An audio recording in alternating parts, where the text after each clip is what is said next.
C'est une réponse de l'Allemagne suite à l'exécution d'un dissident ayant la double nationalité iranienne et allemande. Il s'appelait Jamshid Sharmad et il avait été arrêté par les services secrets en 2020 alors qu'il transitait à Dubaï, puis il avait été ramené de force en Iran. Il avait ensuite été condamné à mort en 2023 lors d'un simulacre de procès.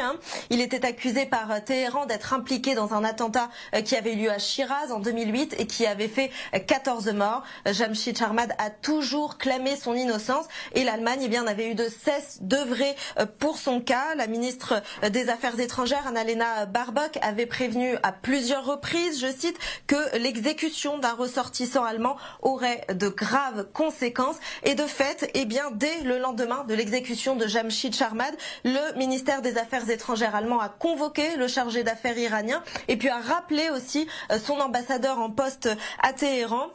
Et enfin, vous le disiez Jean-Charles, aujourd'hui, ce sont les 3 consulats iraniens que Berlin a décidé de fermer. Ils sont à Hambourg, Munich et Francfort, mais dans un souci de ne pas rompre totalement le dialogue, la ministre Annalena Baerbock annonce malgré tout le maintien de l'ambassade d'Allemagne à Téhéran et de ses canaux diplomatiques, je cite, avec l'Iran, notamment pour défendre, dit-elle, les autres Allemands que le régime détient injustement.